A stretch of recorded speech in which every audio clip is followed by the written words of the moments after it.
Chers consoeurs et chers confrères, très heureux de vous retrouver après l'été pour notre rendez-vous hebdomadaire et le résumé de la séance du Conseil de l'Ordre du 13 septembre 2022 en 2 minutes. Après avoir accueilli notre confrère Maxime Bisset, avocat au Cameroun et bénéficiaire du programme Répris du barreau de Paris, notre bâtonnière nous a rendu compte de son déplacement à Québec et à Montréal à l'invitation des bâtonniers respectifs pour leur rentrée solennelle. Tout d'abord, notre conseil a examiné et entériné le rapport sur la lutte contre le blanchiment de capitaux et le financement du terrorisme à retrouver sur le site du barreau. Également, nous avons examiné par notre collègue Stéphane Fertier les propositions d'amélioration en matière de procédure civile en vue du rendez-vous de notre bâtonnière avec le garde des Sceaux du 19 septembre prochain.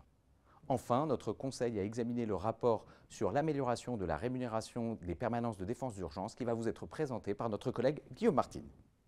Chaque jour, des dizaines de justiciables sont assistés par des confrères dans le cadre de procédures d'urgence, que ce soit en comparution immédiate, CRPC, en droit des étrangers ou en hospitalisation d'office.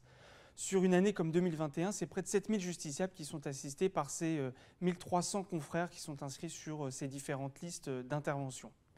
Cet engagement auprès d'un public de justiciables particulièrement fragilisé, l'Ordre a souhaité le renforcer en envoyant un signal fort et en adoptant à l'unanimité une augmentation significative de la rémunération de chacune de ces permanences, une augmentation de 100 € hors taxe pour les permanenciers d'une part et les référents, c'est-à-dire ces confrères un peu plus expérimentés mais qui viennent encadrer et permettre la bonne tenue de ces permanences.